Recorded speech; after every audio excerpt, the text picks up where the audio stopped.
destruirse unos a otros. Tengan cuidado. Corren peligro de destruirse unos a otros.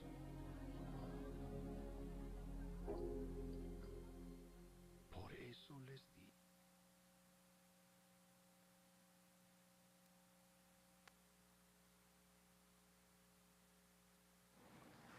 Es el texto, el pasaje con el cual yo quiero esta mañana tocar un tema que tiene que ver con nuestro tema del mes. Tocar el tema de la sociedad. La sociedad. Gálatas 5:1 dice: estad pues firmes en la libertad con que Cristo nos hizo libres, y no estéis otra vez sujetos al yugo de esclavitud.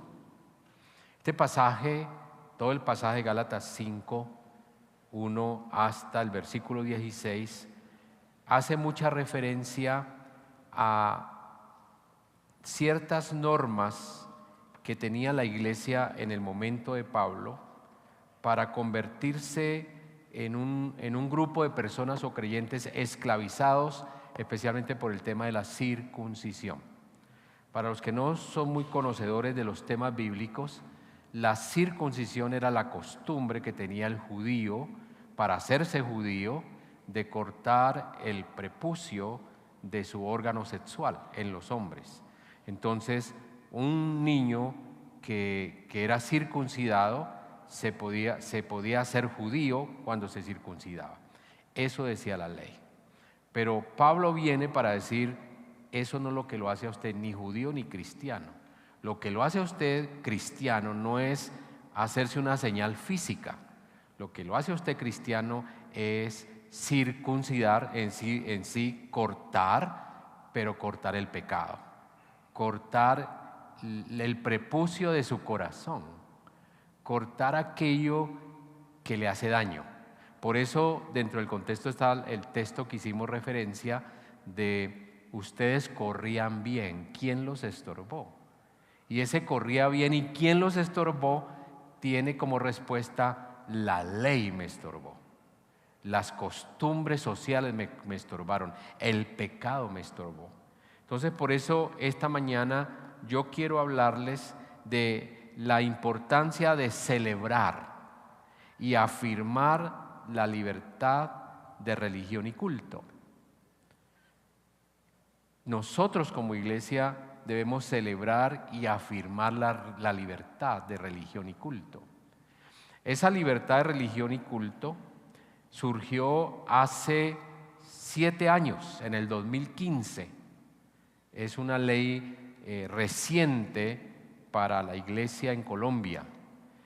Hace 7 años, durante el gobierno de Juan Manuel Santos, se firmó la Ley de Libertad Religiosa y Culto. Yo tuve la oportunidad, como presidente de las iglesias evangélicas en Colombia, de estar en ese momento presente en la firma de esta ley. Y desde hace 7 años, cada año estamos celebrando el Día de la Libertad de Religión y Culto, que es el 4 de julio. Lo acabamos de celebrar. El 4 de julio hubo varias celebraciones. Una en la Plaza de Bolívar, el 4 de julio, el día festivo. Se hizo otra celebración en Palacio, en Nariño. Ahí también estuvo el presidente. Y hubo otra celebración en la alcaldía. Varias celebraciones sobre el tema de la libertad religiosa. Esto de celebrar la libertad religiosa es bueno, hermanos. Es bueno para la iglesia. Pero algo que debo decir es que debo aclarar es que la libertad religiosa y culto no es solamente para los evangélicos. Ahí hay algunos hermanos que están confundidos y perdidos. No es para los evangélicos. La libertad religiosa es para todas las confesiones de fe. Todas. Incluye eso hasta las confesiones de fe de los indígenas, las confesiones de fe de la Iglesia Católica, la confesión de fe de los mormones, de los Hare Krishna, de los gnósticos. La libertad religiosa es para todos los que tienen una confesión de fe. Entonces, una primera cosa que yo quisiera decir esta mañana, basado en Gálatas 5:1, es que la iglesia debe cuidar y debe celebrar la libertad religiosa. Ustedes como iglesia lo deben hacer, nosotros como iglesia lo debemos hacer. Esta bandera que ustedes ven sobre la fachada de la iglesia es celebrando la libertad religiosa. ¿Por qué lo tenemos que hacer? Porque se nos dio una ley que si la iglesia no lo hace, si la iglesia no lo reconoce, si la iglesia no saca el espacio para celebrarlo, esa ley puede terminar como una ley de papel. Hoy nosotros, y voy a decirles en este mensaje, qué cosas estamos viendo con respecto a la libertad religiosa.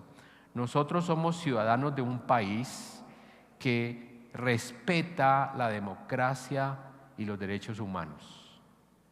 Nosotros tenemos en Colombia una organización que cuida los derechos humanos, una organización que está siempre vigilante de que los derechos de los colombianos no sean violentados. Por supuesto, a veces es violentado, ¿no? Pero en términos generales respetamos los derechos humanos. Hay organizaciones dedicadas a vigilar que en Colombia no se violen los derechos humanos, porque eso está en la Constitución.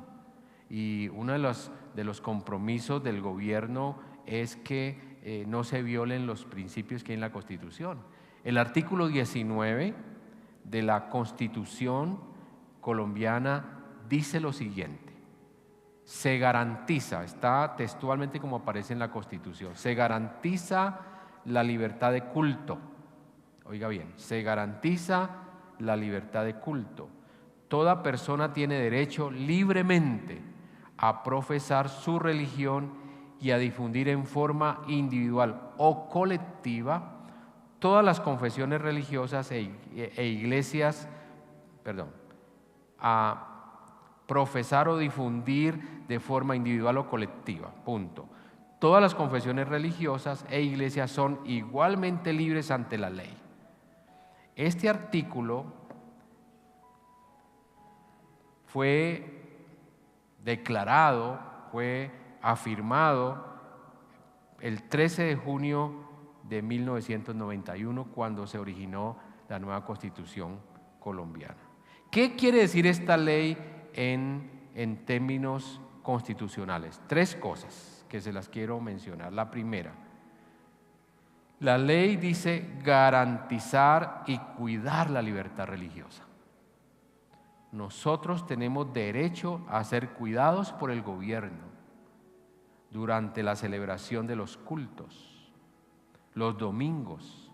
La iglesia debería tener aquí enfrente policías que cuiden nuestra celebración. Que nadie entre para impedir la libertad de celebrar el culto. Deberíamos tener aquí vigilancia para el bienestar de los asistentes, como en los bancos, como en las oficinas públicas del gobierno, como en los eventos públicos, en los parques, en los teatros. Entonces, el gobierno allí sí tiene gente para que cuide que todo salga bien, pero en la iglesia no. Posiblemente porque piensan que en la iglesia las personas que se congregan son gente de mucho cuidado, de mucho orden, buenas personas, pero no siempre tenemos buenas personas en el culto. A veces hay infiltrados. Hemos tenido aquí en la iglesia personas que se han entrado acá para tratar de hacer algún daño. Hemos tenido aquí en la iglesia personas o manifestantes que pasan por este lugar, que siempre todos los manifestantes pasan por acá, que nos han destruido la fachada, que nos han puesto todo tipo de mensajes, de ataques, de críticas. Ahí deberíamos tener la defensa del gobierno. Deberíamos tener el cuidado del gobierno para que esos evangélicos, esos cristianos, no tengan problemas con nadie. Por eso yo rescato aquí que las iglesias deben ser cuidadas. Por eso la palabra garantizar.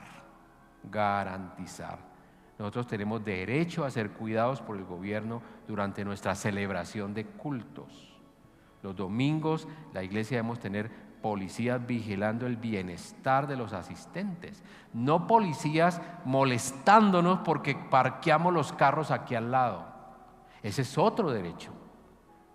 Hay un derecho en la alcaldía que dice, te estoy hablando de esto porque ustedes necesitan conocer esto, que los creyentes tienen derecho de parquear sus vehículos mientras estén celebrando el culto en el espacio que ocupa el lugar de culto.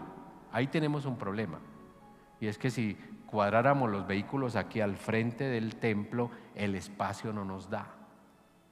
Afortunadamente, la ciclovía nos facilita poder parquear los vehículos aquí al lado. Así que los hermanos que tienen vehículos no tienen que ir a buscar parqueadero. Tenemos una persona que cuida sus vehículos aquí al lado y tenemos el derecho de parquear esos vehículos si lo hacemos correctamente mientras celebramos el culto. Posiblemente, como ha pasado en alguna ocasión, vendrá un policía de tránsito a decirle al Señor: avísele a esta gente que me voy a llevar sus carros.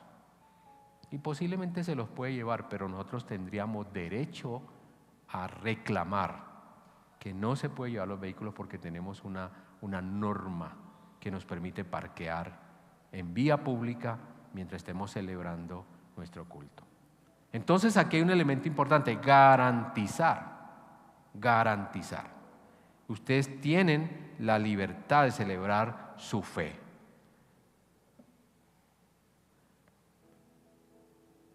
Segunda cosa que dice la Constitución, está ahí: tenemos derecho a difundir nuestra fe. Entonces, no solamente garantizar que estemos aquí tranquilos esta mañana, sino también la libertad de difundir la fe. En algunos comunicados o correos o WhatsApp hay gente que ha escrito que le están prohibiendo a las personas hablar de la fe, repartir tratados. Eso está en nuestra Constitución. Nosotros tenemos ese derecho y nadie le puede decir a usted que no puede repartir un tratado para que no se deje embolatar. Nadie le puede decir a usted que no puede hablar del Evangelio para que no se deje enredar. Nosotros tenemos derecho constitucional. ¿Qué quiere decir constitucional? Los que son abogados, que esa ley de la Constitución está por encima de cualquier otra ley que aparezca. Por eso nuestra pelea con el tema del aborto, porque el tema del aborto está por debajo de lo que dice la Constitución. La Constitución dice que la vida se debe cuidar bajo toda circunstancia. Entonces el aborto no está respetando la Constitución. Y ahí es la pelea que la iglesia tiene que dar. Tenemos derecho a difundir nuestra fe. Ninguna autoridad puede impedir que usted evangelice o difunda su fe, lo dice la Constitución. Nosotros debemos conocer nuestros derechos y exigir que se cumplan. Tienes que exigir cuando alguien te quiere impedir presentar tu fe. Cuando alguien te echa porque eres cristiano, eso no se puede hacer. Lo que pasa es que algunos evangélicos nos quedamos callados.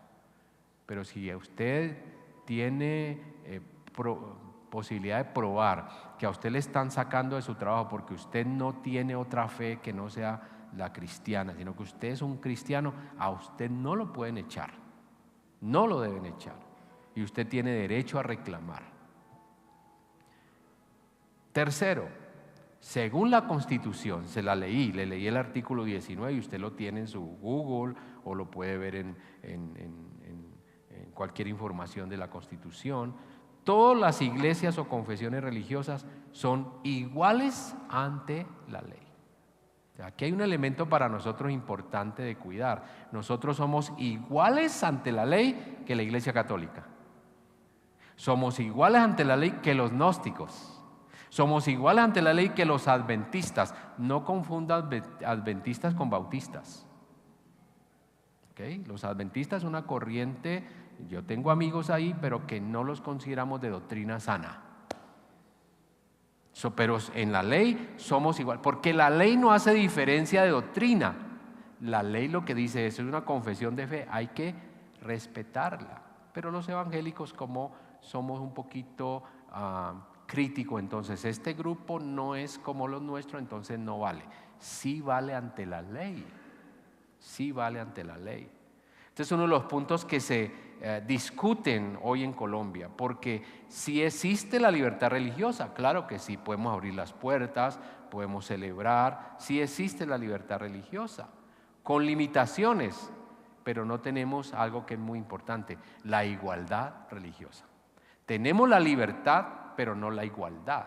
Y el principio dice que somos iguales, no tenemos igualdad religiosa. Por ejemplo, las iglesias evangélicas no son tratadas con la igualdad que se trata a la iglesia católica.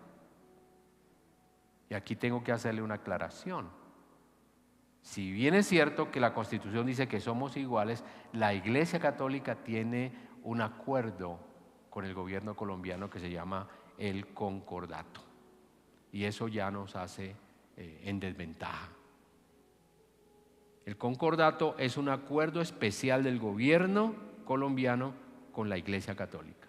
Por ejemplo, las capellanías de cárceles, capellanías de hospitales, capellanías militares. Eso está destinado para la Iglesia Católica. Yo, como psicólogo, como persona profesional del campo del comportamiento, yo podría asumir una capellanía en un hospital. Podría asumir una capellanía en la cárcel, pero no me lo dan porque no soy de la Iglesia Católica. Eso es un maltrato, esa es una diferencia, ese es no un trato igualitario. Deberíamos tener el mismo derecho. Y por supuesto hay un movimiento en la Iglesia Evangélica de capellanes que están reclamando ese espacio, ese derecho. ¿Cuál es una de las grandes limitantes? No hay muchos cristianos evangélicos preparados con sus títulos profesionales para llegar a esos lugares. La Iglesia Católica sí tiene muchos sacerdotes que están preparados para ese campo. Entonces, eso es una desventaja. Por eso, nuestros hermanos, nuestros jóvenes se deben preparar secularmente para comenzar a cubrir esos espacios que la Iglesia Católica hoy no nos permite. Es importante entonces que entendamos que la libertad religiosa tiene que ver también con la igualdad que tenemos ante la ley. 3 cosas entonces para reconocer. 1, garantizar. 2, libertad para difundir, garantizar, difundir. Y 3, igualdad. Esos son elementos que se extraen de la Constitución. Usted me estará diciendo, oiga pastor, yo vine a escuchar hoy un mensaje de la Biblia, pero usted está hablando de la libertad religiosa, de culto. Estamos enfocados en una sociedad nueva, pero también estamos enfocados en lo que dice la Biblia. Estad pues firmes en la libertad con que Cristo nos hizo libres. Somos libres. Tiene que reclamar su libertad, tiene que vivir su libertad. Entonces voy al punto 2. La iglesia debe mantener claro que su libertad está en Cristo. Sí tenemos una libertad social, política, gubernamental, pero mi libertad está en Cristo. Y eso es muy importante que yo haga referencia a esto hoy, porque es cierto que hacemos esfuerzo por hacer respetar nuestra libertad religiosa, pero debemos entender, hermanos, que nuestra libertad no depende de la Constitución. En realidad lo que a mí me da libertad no es la Constitución, lo que a mí me da libertad es mi fe en Jesucristo. Los creyentes del siglo I, los creyentes del tiempo de Jesús, no tenían la libertad para predicar el evangelio, para andar por las calles, los perseguían, los encarcelaban, los maltrataban. Por eso Pablo dice hoy, somos verdaderamente libres. Porque si mañana este gobierno socialista, izquierdista, le da por cerrar las iglesias, entonces nosotros ¿qué? ¿Perdimos la libertad? No, seguiremos siendo libres en Cristo. ¿Está conmigo, hermano? Y esa debe ser nuestra fe y esa debe ser nuestro reclamo permanente. Yo soy libre en Cristo. Eso no, como dice el mismo texto de Gálatas, eso no me faculta, no me facilita para ser un revolucionario, para atacar el gobierno, para ir en contra de. Eso me faculta para decir que mi fe no puede ser encarcelada ni limitada. Porque la Constitución dice que yo tengo derecho a profesar, a publicar, a garantizar mi fe. Así que no le tenga miedo a que vamos a perder nuestra libertad en Cristo. Habrán algunos riesgos. La iglesia venezolana cometió un gran error. Y es que dejó comprar su fe. Porque el gobierno venezolano le ofreció a muchos pastores recursos para el techo, para la puerta, para un programa social, y no se dieron cuenta que estaban comprando su fe. Y tenemos que tener mucho cuidado. Estoy diciendo eso porque esto es para toda la iglesia en Colombia. Seguramente el señor Petro va a llamar a los líderes cristianos en Colombia para sentarse con ellos, ofrece un desayuno y querer comprar nuestra libertad. Y yo como líder en Colombia estoy preparado para decirle no. No.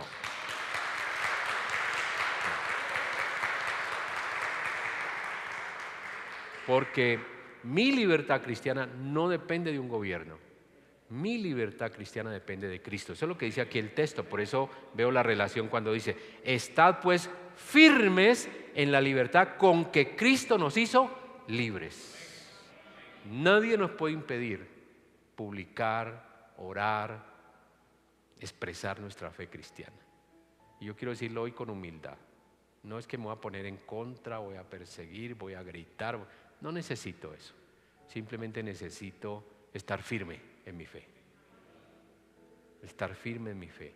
¿Qué significa esto? Que cuando el gobierno ordene una ley que no esté conforme a nuestra fe en Cristo, nosotros no vamos a obedecer esa ley porque está en contra de nuestra fe. Nuestro modelo, nuestro ejemplo final es Cristo. Por ejemplo, si el gobierno dice que abortar es legal, el pueblo cristiano, la iglesia seguirá enseñando y diciendo y predicando que abortar es un pecado. Y ya lo dijo.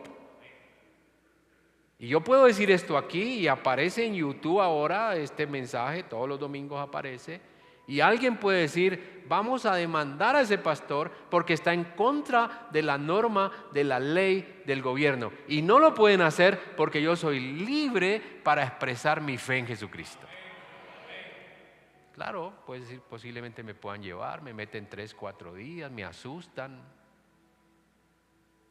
pero yo voy a mantener mi fe en Cristo. Y voy a creer que en Cristo, como dice Juan, seré ¿qué? Verdaderamente libre. Entonces, aunque hoy es legal que se aborte, el pueblo cristiano dice no. Nuestras enseñanzas y nuestra predicación es que el aborto es un homicidio. El aborto es muerte. El aborto es matar. Y la Biblia dice: no matarás. ¿Está comprendiendo? Y estoy predicando esto porque necesitamos también mensajes de esto, hermano. Algunos de los hermanos muy tradicionales van a decir: no me gustó el mensaje hoy, no me habló del corazón, no me habló del espíritu, estoy hablando de cómo nosotros podemos cambiar una sociedad cuando tenemos claro lo que somos. Porque hay algunos hermanos que están muy desteñidos, algunos creyentes por ahí que lo que diga la sociedad, lo que diga el mundo. Y el domingo pasado les hablé de no se ajusten, no caminen conforme a los pensamientos del mundo, sino que sean ¿qué? Renovados y transformados. para saber cuál es la buena voluntad de Dios, agradable y perfecta. Y la iglesia necesita ser educada en esto, hermano. Necesitan conocer las cosas que nos cuidan y las cosas que nos persiguen. Daniel, hace unos domingos prediqué sobre Daniel. Daniel decidió seguir la voluntad de Dios antes que la orden del rey Nabucodonosor, antes que la orden del gobierno. Daniel dijo: yo no me contamino con la comida del rey, yo no voy a palacio del rey. Yo les quiero decir, yo voy a ir, pero yo voy con una claridad. ¿Por qué voy a ir? Porque si yo no voy, van otros, ocupan el lugar que uno debe ocupar y no hacen lo que uno debe hacer. Entonces no se trata lo que nos pasa a los evangélicos, es que yo ahí no me meto, yo ahí mejor no voy, yo mejor no me contamino con el mundo. Es una mentalidad equivocada. La Biblia dice lo contrario: no te pido que los quites del mundo, sino que los guardes del mal.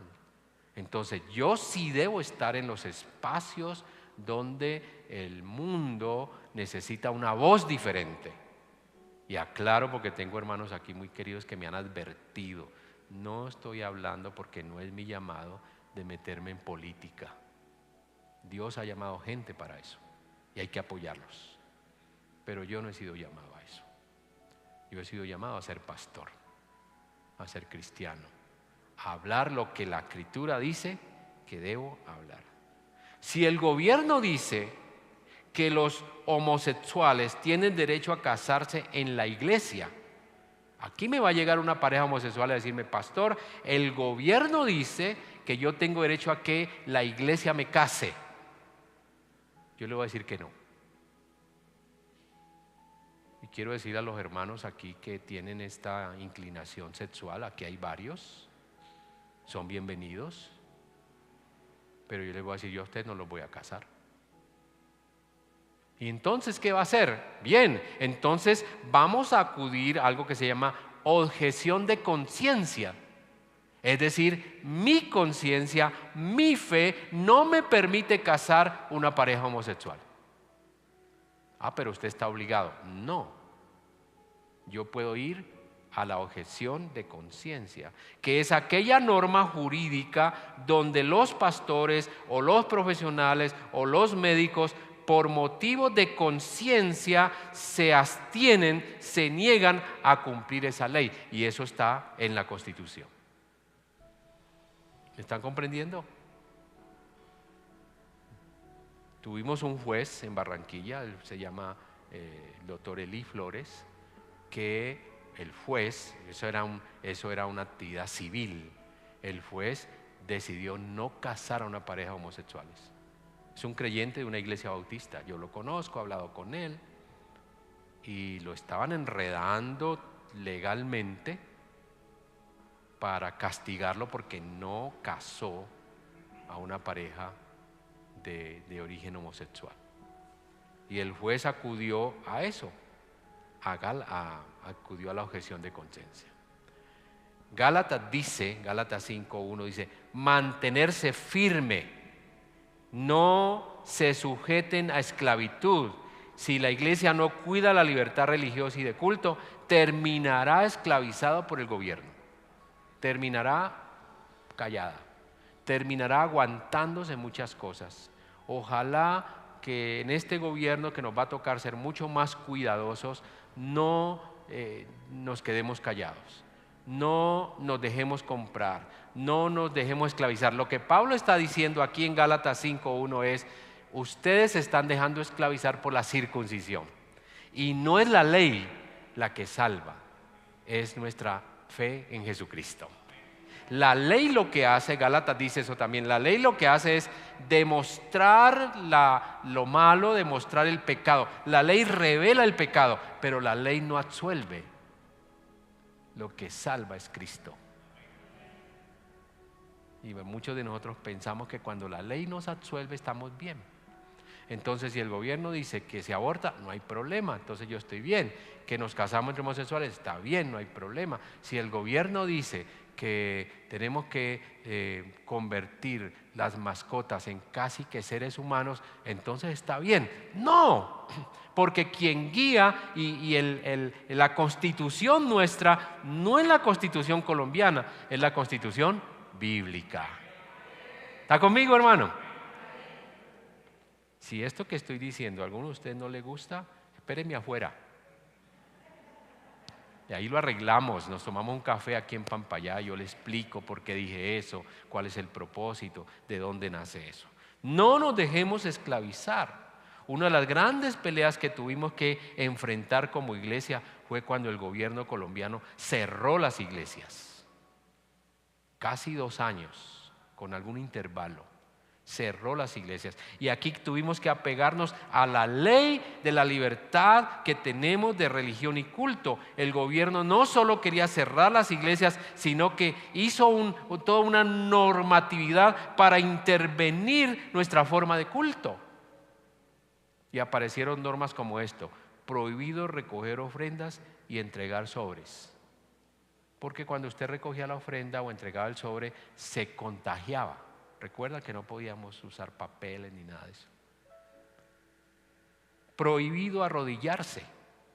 Yo tuve una discusión con el ministro de Salud en una de las reuniones porque se prohibía arrodillarse. ¿Por qué arrodillarse? Porque si la gente se arrodillaba, algunos lloraban, algunos tenían saliva, entonces caía en el piso y cuando alguien pasaba por ahí se iba a contagiar. Ustedes no se dieron cuenta de eso. Algunos no se dieron cuenta porque la batalla la tuvimos allá. Prohibido cantar, porque el canto tenía un chorro de saliva en el espacio, en el ambiente. Entonces no se podía cantar. ¿Se imagina que a una iglesia le diga a usted le está prohibido cantar? Cuando parte de nuestra naturaleza, de nuestra celebración cultica es cantar. Prohibido dar la mano. Prohibido el ósculo santo. ¿Sabe qué es eso? El beso. Prohibido el acercamiento. Tienen que estar a 2 metros. Tuvimos que hacerlo aquí. ¿Se acuerdan que usábamos allá la parte de arriba? 2 metros de distancia. Todavía tenemos los números que marcaban las distancias. Entonces, una enfermedad como el coronavirus llevó al gobierno a cerrar las iglesias y querían aprovechar para entrar a controlar nuestro culto. Y yo decía, ¿con qué derecho? ¿Con qué conocimiento bíblico? ¿Con qué moral nos van a decir que no podemos arrodillarnos, que no podemos abrazarnos? Nos pusieron un aforo reducido. Si en su iglesia caben 50 personas, usted no puede sino tener 20. Si en su iglesia caben 100 personas, usted no puede tener sino 30 o 40 personas. Aforo reducido. Lo cumplimos también. Prohibido repartir la cena del Señor, porque el sacerdote o el pastor cuando reparte la cena del Señor contamina eso y la persona se lo va a meter a la boca, entonces se va a enfermar, le va a dar coronavirus y va a morir. Y siempre la discusión fue: no se puede violar la ley constitucional y esto nos ayuda para llegar a acuerdos. Tuvimos que hacer acuerdos con el ministro de Salud en ese momento, que era el encargado del tema. En ese sentido, hermano, la libertad religiosa está por encima sobre las limitaciones de la ley y el gobierno, y tenemos que cuidar esa libertad religiosa. Y no estamos seguros, pero con este gobierno de izquierda y socialista, la iglesia tendrá que estar desafiada y cuidadosa de lo que proponga el gobierno. Debemos pedir sabiduría para saber cómo oramos por las autoridades, cómo oramos por el gobierno que hoy está sobre nosotros. Y no nos sintamos desanimados, desalentados, no nos sintamos perdedores. Le voy a decir por qué. ¿Sabe usted que cuando la Biblia dice que oremos por las autoridades, que lo que Dios ha puesto, los puso Dios para gobernar. En ese momento, en ese tiempo, quien gobernaba era ¿quién? Los Césares. Quien gobernaba era Pilato. Y está diciendo la Biblia, oren por ellos. Hoy tenemos un gobierno que no sentimos que sea parte de la vida de la iglesia, pero la Biblia sigue diciendo, oren por ellos. ¿Usted cree que Jesús no oró por Pilato? Claro que oró. A Jesús le tocó vivir en medio de un gobierno griego. Ahí estaban los griegos. Recuerden cuando Pablo va al Areópago y dice, ustedes tienen imágenes de muchos dioses y tienen una imagen que dice, al Dios desconocido, de ese Dios le vengo a hablar. Los griegos. Vivió en el gobierno romano, que fue el que lo crucificó, la cruz romana, que le punzó su costado, que lo sepultó, que Pilato se lava las manos y Herodes tiene que asumir el compromiso entonces que Jesús sea crucificado. Y vivió en el gobierno de los judíos, de los hebreos, que tenían una cultura de tradición, que siempre persiguieron a Jesús, que le llevaron a una mujer para que la apedreara y Jesús tuvo que decir no, que lo criticaron porque no se lavaba las manos para comer los alimentos. En medio de esos gobiernos, Jesús tiene que salir victorioso. Y hoy, usted y yo como iglesia, tenemos que salir victoriosos en medio de este gobierno. No le tenga miedo a eso, hermano. Cada día traerá su propio afán. En 15 días, el 24 de julio, tendremos un culto especial por Colombia y Venezuela. Y será un culto con música, con palabra, con oración, con fiesta, con comida, porque celebramos nuestra libertad en Cristo Jesús.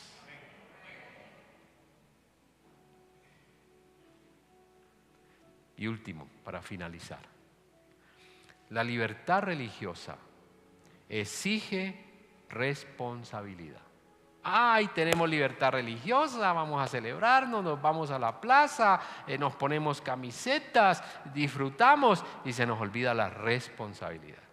Mire lo que dice Gálatas 5:13, subráyelo, dice, porque vosotros, hermanos, a libertad fuiste llamados, solamente que no uséis la libertad como ocasión para la carne, sino servíos por amor los unos a los otros. No use la libertad como justificación para hacer cosas indebidas. En algunos casos la iglesia se comporta como adolescente. Celebramos, levantamos manos, gritamos, hacemos marchas, pero olvidamos la responsabilidad. Hoy en Colombia tenemos la libertad religiosa, pero también una responsabilidad para todos los colombianos. ¿Cuál es la responsabilidad? La primera, tenemos que evangelizar y hablarles a los demás de la importancia de que sean libres en Cristo. Ese es nuestro mensaje, libres en Cristo. La segunda, celebrar cada 4 de julio la celebración de la libertad religiosa. ¿Algunos de ustedes la pasaron desapercibido? Ah, sí, yo he oído por ahí. No, tenemos ¿qué propuesta le hice yo a la iglesia evangélica en Colombia? Número 1, haga una actividad en su ciudad, en su barrio, en su cuadra, para los líderes, ¿no? Pero como yo no soy líder, entonces yo estoy en mi iglesia, yo simplemente asisto a una iglesia, estoy en mi casa. Entonces le propuse, ponga la bandera en su casa, en su ventana. Y yo no vi muchas banderas el 4 de julio. ¿Qué pasa con los hermanos? No, ahí está la libertad. No hay responsabilidad. Tercero, ponga un afiche, un avisito. Así como usted pone se vende y lo pone grandote para que le llegue el cliente, ponga Día de la Libertad Religiosa. O Cristo te ama. Hoy es nuestro día. Somos libres en Cristo. Póngalo. Todavía está a tiempo. Estamos celebrando la libertad religiosa, que no es solamente un día, es un mes y es todo un año y es toda una vida, porque en Cristo somos libres todos los días. ¡Aleluya!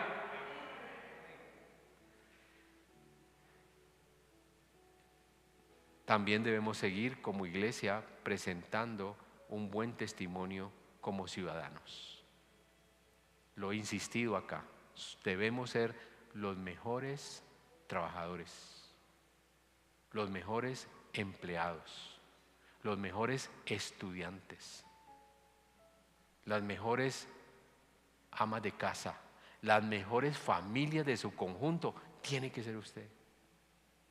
Que cuando lo ven salir dice, ahí va una familia cristiana, ahí va una familia evangélica, ahí hay una familia que es libre, porque tienen a Cristo. Y los van a mirar, como dice la palabra, estamos en medio de una nube de testigos que nos están observando. Esa es una responsabilidad en la libertad religiosa. Esta semana, el presidente de la República, Duque, invitó a los líderes más importantes del país. Tuvimos una reunión en Casa de Nariño y en el discurso, yo estuve ahí presente, y en el discurso de la libertad religiosa, porque estaba celebrando la libertad religiosa, él dijo de manera concreta 3 cosas que me parecieron que tenemos que seguir insistiendo. La primera, dice, agradezco a los religiosos en Colombia por su apoyo social a los migrantes venezolanos. Y dijo él, sin ustedes, puede ser que sea una voz de cajón, pero yo sé que sí lo hemos hecho.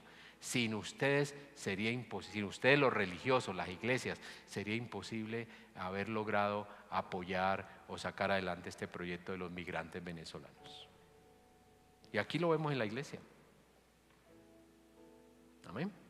¿Cuántos venezolanos hay aquí esta mañana? Pónganse en pie un momento. Pónganse en pie un momento. Mire, aquí están. Mire, mire. ¿Y qué hemos hecho nosotros? Darle apoyo emocional, físico, material, no a todos, pero a la gran mayoría, en alimentos, para decirle, la iglesia está acompañando una necesidad que tiene el país. Pueden sentarse. Y eso el presidente lo vio, lo sabe y lo dijo. Vuelvo y digo, puede ser por halagarnos, pero a mí no me halaga. Sencillamente yo sé que aquí hemos cumplido con unas tareas. Y lo vamos a hacer. Y yo quiero decirle a todos los hermanos venezolanos que son bienvenidos a esta iglesia. Y que los vamos a apoyar en lo que podamos. Amén. Segundo, por apoyar el gobierno, decía el presidente, con su labor social, y mencionó que el DANE informó que las actividades laborales tienen un alto porcentaje en las iglesias evangélicas. Es decir, las iglesias evangélicas en Colombia tienen mucha gente empleada que le pagan su salario y eso ayuda a la economía de un país. Y finalmente dijo, no debemos limitar la libertad religiosa gravando a las iglesias con impuestos. Bueno, ahí se soltó todo el mundo a aplaudir, ¿no? Pero eso dijo Duque. Vamos a ver qué dice don Petro. Por eso vamos a seguir orando para que el Señor nos cuide, nos dé sabiduría. Y les pido el favor que oren por mí, porque tengo una gran responsabilidad con las iglesias evangélicas en Colombia. La gente está todavía preguntando, ¿qué está haciendo Sedecol, que es la organización que yo lidero? ¿Qué está haciendo Sedecol con estos temas de la iglesia? Y algunos, como en todo lado, no está haciendo nada. Pero resulta que cada rato nos reunimos, tratamos, hablamos, buscamos salidas. Esta mañana, hermanos, les he hablado de, a la luz de la palabra, de una sociedad nueva, reconstruida. Y nosotros hacemos parte de esa tarea. Amén. ¿Se me durmió? Espero que no. Esto es importante. Yo quiero pedirle esta mañana que hagamos una oración especial por el gobierno. Que Dios borre en la mente del gobernante poner los ojos sobre la iglesia para tratar de sacar algo. Que pase desapercibida la iglesia y que más bien nosotros podamos seguir haciendo nuestro trabajo de bendecir las familias, de cuidar los niños, de estar siempre en contra de todo aquello que no cuide la moral y los valores positivos de nuestra sociedad. Amén. Pongámonos en pie, incline su rostro y vamos a orar.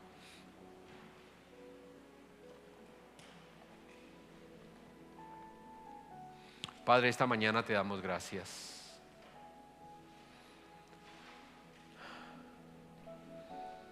Porque tú nos has llamado para ser ciudadanos del reino de Dios. Pero también nos dijiste que éramos ciudadanos de la tierra. Queríamos cumplir con las normas, con las leyes de un gobierno, que obedezcamos a nuestras autoridades. Pero Señor, hoy te pido que nos des sabiduría. A veces no sabemos qué hacer, cómo hacerlo. Pero yo, Señor, hoy me pongo en tus manos con esta congregación para que nos muestres qué pasos debemos dar, cómo los debemos dar. Que, Señor, en todo paso que demos tengamos el testimonio suficiente para impactar nuestra sociedad. Señor, ayúdanos a respetar la autoridad, pero también a enseñarles la autoridad que hay uno que está sobre ellos y eres tú. Que como dice aquel coro precioso de la iglesia, el cielo gobierna. El cielo gobierna. Padre, llena a mis hermanos que esta palabra nos llene de confianza, no de orgullo, sino de confianza que estamos en las manos del que es. Que si alguien atenta contra nosotros, si alguien nos persigue, tu palabra dice, bienaventurados los que son perseguidos sin causa, porque ellos serán cuidados, defendidos, ayudados, apoyados. Padre, si alguno de nosotros va a ser perseguido, Señor, danos la fuerza y la valentía de Daniel. Danos la fuerza y la valentía de José. Danos la fuerza y la valentía de Sansón. Pero no permitas que nosotros hagamos lo de Judas, traicionar la fe. Como dice aquí Gálatas, Señor, haznos firmes en la fe. Gracias por esta mañana. Gracias por esta palabra. En el nombre de Jesús. Amén y amén. Permítame, hermanos, despedirlos con la bendición pastoral que dice: Jehová te bendiga y te guarde. Jehová haga resplandecer su rostro sobre ti. Jehová tenga de ti misericordia y Jehová ponga paz en tu corazón. Dale un abrazo a tu hermano y dile: qué bueno verlo hoy. Dios lo bendiga, lo guardo, lo bendigo en el Señor y espero verlo el miércoles en el culto de oración. Que Dios les bendiga.